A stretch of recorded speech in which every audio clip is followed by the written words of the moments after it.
पूरी सना में भी इसी तरह उन्होंने किया कि पहले था कि 5 से 9 तक एक बंदा ले सकता था, और अब जो है 5 से 9 तक वर्कर हों तो वहाँ पर 2 लोग ले सकते हैं।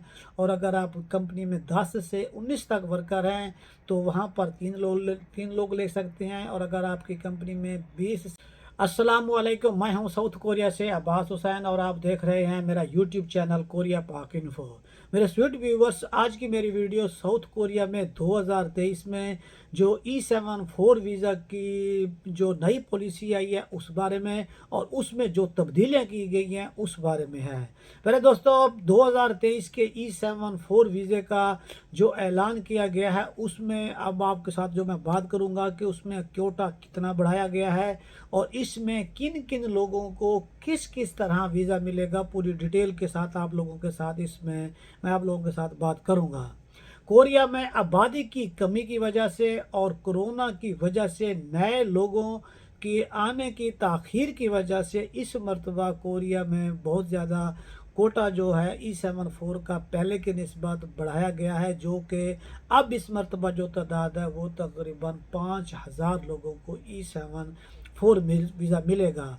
और 5000 लोग वो लोग होंगे जो E9 वर्क वीज़े पर, या जो H2 वीज़ा होता है वो लोग होंगे, या वो लोग होंगे जिन्होंने कोरिया में अपना E9 वर्क वीज़ा दूसरी मरतबा लेकर कोरिया में दाखिल हुए हैं, या उन लोगों को कोरिया में रहते हुए 5 साल लीगल टाइम गुजर चुका है, वो इस वीज़े के लेने के अहल होंगे।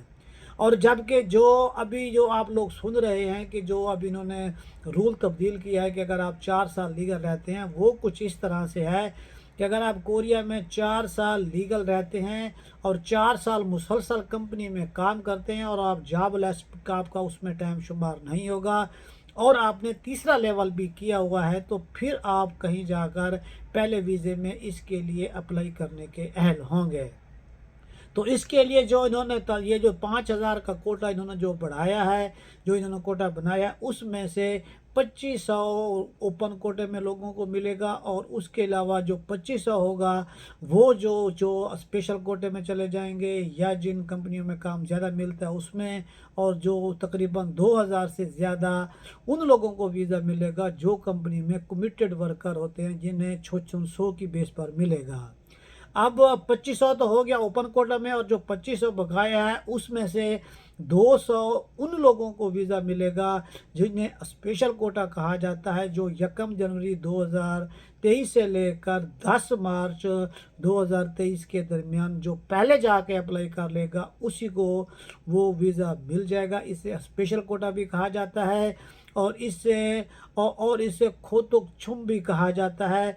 लेकिन इसके लिए जिस बंदे की 2021 और 2020 की सैलरी के 10 पॉइंट बनते हों और टोटल मिलाकर उसके 70 पॉइंट बनते हों, तो वो किसी टाइम भी जाकर अप्लाई करेगा तो उसका वीज़ा फाइनल हो जाएगा।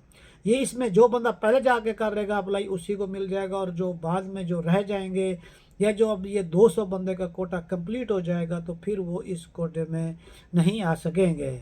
और उसके बाद दूसरे नंबर पर तकरीबन 150 150 उन लोगों को वीज़ा मिलेगा जो कंपनियां कोरियन वर्कर को या फॉरनर को ज़्यादा काम पे रखते हैं। ये एक स्पेशल कोटा उन लोगों के लिए जहां पर ज़्यादा कंपनी में काम मिलता है। तो अगर उस कंपनी में भी कोई फॉरनर वगैरह लगा हुआ है और क्राइटेरिया के मुताबिक पूरा उतरता है तो वो उस कंपनी उस बिहाफ पे भी जाकर वीज़ा ले सकते हैं। और उसके बाद जो 400 का बेस पे आ जाता है, उसमें से जो इल्बन छेजोब है जिसे छेजोब कहा जाता है, उसमें 650 लोगों को मिलेगा, जिसमें से अभी यानी कि 26 जनवरी से लेकर 2 फरवरी तक की उनके 600 अप्लाई करने की डेट है, उसमें से 300 लोगों को मिलेगा। बाकी फिर आगे जो 3 क्वार्टर होंगे उसमें वो तकसीम कर देंगे, और उसके बाद पूरी सनद में जो 600 की बेस पे लेंगे वो 400 लोगों को मिलेगा। और उसके बाद जो ज़राअत का शोबा है उसमें भी 400 लोगों को, और उसमें फ़िशिंग में शोबे में उसमें 300 लोगों को, और इस मरतबा पहली मरतबा उन्होंने कंस्ट्रक्शन का भी शोबा इसमें डाला है कि उसमें भी 600 की बेस पर उन लोगों को मिलेगा जो कंस्ट्रक्शन में जाकर जो शिपिंग के का शोबे में काम करते हैं, जो कि कोरिया में उलसल में सबसे ज़्यादा काम होते हैं, तो उसमें भी 400 लोगों को 400 की बेस के ऊपर E74 वीज़ा मिलेगा। तो जिस तरह ये पहले अप्लाई करते हैं, ये भी उसी तरह साल में 4 मरतबा अप्लाई होगा, यानी कि मार्च के महीने में, फिर जुलाई के महीने में, सितंबर में और आखिर में जाकर दिसंबर के महीने में। ये जो पिछली मरतबा जैसे होते हैं लास्ट सालों में, ये भी उसी तर्ज के ऊपर यानी कि ये अप्लाई होगा। तो इस मरतबा जो पहले पॉइंट थे वो 209 थे, अब इन्होंने पॉइंट बढ़ाकर 224 पॉइंट कर दिए हैं। और 224 पॉइंट जो इन्होंने किए हैं और इन्होंने जो साथ कोटा भी बढ़ाया है, तो आप इस चीज़ को अपने जहन में रखें कि इस मरतबा जो आगे जो ओपन कोटे होंगे उनमें मेरिट इंशाल्लाह ज़रूर कम होगा। जिनके पॉइंट 60 बनते हैं या 65 बनते हैं या इससे ऊपर बनते हैं, तो वो भी अपनी अच्छी उम्मीद रखें। और ख़ास तौर पर जिन लोगों का टाइम बिल्कुल थोड़ा रहता है, तो वो लोग इसमें इस तरह के जो ये अगर पॉइंट थोड़े बनते हैं, जो इनका मेरिट थोड़ा बनता है, तो उन लोगों को ज़्यादा इसमें एडवांटेज दिया जाएगा। अब मैं बात करता हूँ इस बारे में, जो इसमें मेन उन्होंने तब्दीलियाँ की हैं, जो कि आप लोगों के लिए खुशी की बात भी है और आप लोगों के लिए फ़ायदे की बात भी है। कि जो इन्होंने पिछले तब्दीलियाँ की हैं, उसी तब्दीली में से एक तब्दीली ये भी की है कि जो साबित होगा प्रोग्राम के आपको पहले दूसरे लेवल के 5 पॉइंट मिलते थे, तो वो उन्होंने अब ख़त्म कर दिए हैं। यानी कि अब दूसरे लेवल के आपको 10 पॉइंट और तीसरे लेवल के 15 पॉइंट और चौथे लेवल के 20 पॉइंट और पाँचवें लेवल के आपको 25 पॉइंट मिलेंगे।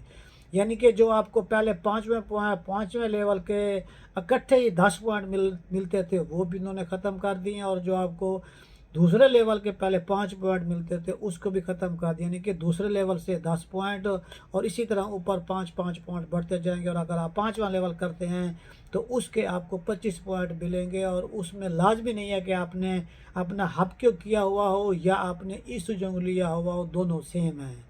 अगर इसके बरक्स कुछ लोग ऐसे भी होते हैं कि जो साबित होगा प्रोग्राम में नहीं जाते, या वो टॉपिक टेस्ट के ज़रिए जाते हैं, जबकि मैंने भी जब E7 लिया था, तो मैंने भी टॉपिक टेस्ट के ज़रिए लिया था। तो उसमें जो दूसरा टॉपिक 1 का लेवल 2 करेगा, उसमें जो करेगा उसमें उसके 5 पॉइंट मिलेंगे। और जो तीसरा करेगा उसके 10 पॉइंट, चौथा करेगा 15 पॉइंट और जो 5वां लेवल करेगा उससे 20 पॉइंट मिलेंगे। उसमें यानी कि टॉपिक टेस्ट में आपको इसके 25 पॉइंट नहीं मिलेंगे। अब देखा जाए तो ये खुश आइंदे काम है, खुश आइंदे ये कानून है, क्योंकि साबित होगा प्रोग्राम की तरफ ही लोग ज़्यादा जाते हैं, टॉपिक की तरफ लोग कम जाते हैं। वो थोड़ा मुश्किल होता है, लेकिन टिपिकल बहुत ज़्यादा मुश्किल भी होता है। और उसके बाद जो दूसरी तब्दीली की गई है, वो बहुत अच्छी है। और इस मेरे अंदाजे के मुताबिक बहुत ही अच्छी वो खुशखबरी की बात है, क्योंकि जो लोग कमिटेड वर्कर होते हैं या जो एक ही कंपनी में काम करते हैं, जो एक ही कंपनी में काम करते हैं, तो उससे उनका सिला दिया जाएगा। यानी कि 6 जॉब में अगर आप 6 साल काम करते हैं, तो आपको 10 पॉइंट मिलते थे पहले। और अगर आप पूरी सनद में 6 साल काम करते थे, तो आपको 15 पॉइंट मिलते थे। तो इन्होंने अब मज़ीद इस एक्सपीरियंस को बढ़ाकर ऊपर कर दिया। यानी कि अगर आप 6 जॉब में 8 साल करते हैं और आप पूरी सनद में 8 साल से ज़्यादा काम करते हैं, तो आपको 20 पॉइंट मिलेंगे। यानी कि 6 जॉब में भी 20 पॉइंट और पूरी सनद में आपको 20 पॉइंट मिलेंगे। जबकि ये देखा जाए तो ये बहुत अच्छी बात है, क्योंकि 10 से 20 पॉइंट अब 6 जॉब में ये डायरेक्ट 10 पॉइंट बढ़ जाते हैं। और अब पूरी सनद में 15 से 20 पॉइंट कर दिए हैं। यानी कि ये 8 साल काम करते हैं, तो इसमें भी 5 पॉइंट बढ़ा दिए गए हैं। तो और उसके बाद जो तीसरी उन्होंने तब्दीली की है, वो जो छुंगी छुकम होता है, उसके ऊपर मैंने वीडियो भी बनाई हुई है। तो उनका जो दौरानिया था, उसको भी उन्होंने कम किया है। और जो उसकी अमाउंट थी, जो जो दौरानिया तो वही है, जो उसकी अमाउंट थी, वो जो 3 करोड़ वान आप करते थे और आपका उसका 2 साल का टाइम होता था, तो वो 3 करोड़ की बजाय उन्होंने 2 साल का उन्होंने टाइम कर दिया है। यानी कि अगर आप 2 साल अगर आप उसमें अगर आप 2 साल के अंदर 2 करोड़ वान भी करते हैं, तो फिर आपको 5 पॉइंट मिलेंगे। ये जो अभी नया रूल बनाया गया है। और अगर आप उसमें 4 करोड़ रखते हैं 2 साल के लिए, तो आपको 7 पॉइंट। और अगर आप 6 करोड़ रखते हैं, तो फिर आपको 9 पॉइंट। और अगर आप 8 करोड़ रखते हैं, तो आपको 12 पॉइंट। और अगर आप 10 करोड़ वान रखते हैं 2 सालों के अंदर, तो आप उसमें अपने 15 पॉइंट ले सकते हैं। और ये पॉइंट ऐसे पॉइंट होते हैं कि जो आपको मुसलसल मिल भी सकते हैं। यानी कि ये भी एक बहुत अच्छी तब्दीली है। और उसके बाद जो इसमें मज़ीद और जो इसमें तब्दीली की गई है वो भी ये है कि अगर आप जिस कंपनी में काम कर रहे हैं और कोरिया में क्योंकि आबादी बढ़ने की बजाय कम हो रही है, जो आपको ओब म्यून और खून के पॉइंट मिलते हैं वो तो आपको अलहदा से मिलते ही हैं, लेकिन आप जिस एरिया में काम कर रहे हैं और वहाँ पर आबादी बढ़ने की बजाय कम हो रही है, वो भी आपको मिनिस्ट्री ऑफ जो पॉपुलेशन है वहाँ से पता चलेगा कि ये एरिए कौन कौन से हैं। अगर वहाँ पर आबादी कम हो रही है और अगर आप वहाँ पर काम करते हैं तो वहाँ पर आपको एक तरह से एक्स्ट्रा पॉइंट मिलेंगे, वो जो कि उसके जो अगर आप उस एरिया में 2 साल काम करते हैं तो 2 पॉइंट, और अगर आप 3 साल पॉइंट काम करते हैं तो आपको 3 पॉइंट, और अगर आप उस एरिया में आप 4 साल काम करते हैं तो आपको उसके 5 पॉइंट मिलेंगे। ये तकरीबन 4 तब्दीलियाँ ये होगी। और उसके बाद जो पांचवी तब्दीली और अहम तब्दीली ये की गई है कि आप कंपनी में जो काम करते थे तो लड़के अब ज़्यादा हो चुके हैं, एक कंपनी में 1 या 2 लड़के रहते हैं तो पीछे जगह नहीं होती थी, यानी कि कंपनी में वर्कर की वजह से मसला बनता था। तो अब उन्होंने भी कुछ तब्दीली इस तरह की है कि अगर आप कंपनी छिजों में काम करते हैं तो पहले यानी कि आप 10 से 49 तक एक बंदा ले सकता था, लेकिन अब अगर छिजब कंपनी में 10 वर्कर से 49 वर्कर के दरमियान है तो वहाँ पर 2 लोग ले सकते हैं, और अगर वहाँ पर 50 से 99 के करीब लोग हैं तो वहाँ पर 3 लोग ले सकते हैं। और इसी तरह अगर 100 से 150 के करीब है तो इसी तरह 4-5 इस तरह इनकी तादाद बढ़ती जाती है। ये भी एक बहुत अच्छी खुशखबरी भी है और ये बहुत अच्छा कानून भी है। और इसके साथ साथ जो लोग पूरी सनह में काम करते हैं तो पूरी सनह में भी इसी तरह उन्होंने किया कि पहले था कि 5 से 9 तक एक बंदा ले सकता था, और अब जो है 5 से 9 तक वर्कर हों तो वहाँ पर 2 लोग ले सकते हैं। और अगर आप कंपनी में 10 से 19 तक वर्कर हैं तो वहाँ पर 3 लोग ले सकते हैं। और अगर आपकी कंपनी में 20 से 29 तक लोग हैं तो वहाँ पर 4 लोग E74 वीज़े के लिए अप्लाई कर सकते हैं। ये तादाद जो बताई है ये तादाद वो होती है जिन लोगों की उस कंपनी में खोयंग बोम गाइब चा म्योंगबो में शिनचंग की होती है, और उससे जो उनकी शिनचंग हुई होती है उससे कम से कम 3 महीने का टाइम गुजर गया हो तो फिर जाने के उस कंपनी के वो उस वर्कर में शुमार होते हैं, वरना बाकी जो होते हैं वो उसमें इस तरह अगर उन्होंने नए आए हैं या एक दिन या हफ्ता हुआ है या महीना हुआ है तो वो इसमें शुमार वगैरह नहीं होते हैं। तो इस नई पॉलिसी के तहत तमाम दोस्तों को मुबारक भी हो, जिन दोस्तों ने 2022 में वीज़े लिए थे और जो लोग अभी 2023 में इस इंतज़ार में है कि हम E74 अपना वीज़ा लेंगे, तो ये सब लोगों के लिए खुश आइंदे बात है। इसमें छोटी छोटी मज़ीद इसकी डिटेल वगैरह भी हैं, वो भी मैं किसी दिन अलग वीडियो में बताऊंगा। और बाकी जो तनख्वाह के पॉइंट हैं, चुंगी चौकम है या आपका खीरम खोमजोंगा या खीनोंगसा है या एज के पॉइंट हैं या पूरी या आपके एजुकेशन के नंबर हैं पाकिस्तानी के या कुछ और हैं, तो वो बाकी सारे के सारे तकरीबन सेम हैं। उनकी भी एक दिन मैं किसी दिन टाइम निकाल कर मैं अलहदा से वीडियो भी बनाऊंगा। और ये जो तनख्वाह हैं, ये जो जितने भी पॉइंट अलहदा करके किए गए हैं, मैंने सब के ऊपर तफसील से वीडियो बनाई हुई हैं, तो उनके ऊपर भी आपको टाइम हो तो इसमें इस वीडियो की डिस्क्रिप्शन में भी मैं अपने E7 वीडियो की जो बनाई हुई हैं वो भी डाल देता हूँ, आप उससे भी देखकर फ़ायदा उठा सकते हैं। और अगर इस बारे में आपको कोई लगता है कि मैं मिस्टेक हुई है तो मैं दोस्तों से मदद करता हूं। और अगर इस बारे में आपको मज़ीद मालूमात चाहिए तो आप 1345 हाई कोरिया के हेल्पलाइन नंबर पर कॉल करके उर्दू में भी मालूमात ले सकते हैं, ताकि आपका कोई जो है ना डाउट वगैरह हो वो आपका क्लियर हो जाए। अगर आप मेरे चैनल पर नए हैं और आप कोरिया में E7 तब्दील करना चाहते हैं और अपने आप को लॉन्ग टर्म यहाँ पर रखना चाहते हैं तो मेरे साथ जुड़े रहिए और मेरे चैनल को सब्सक्राइब कीजिए।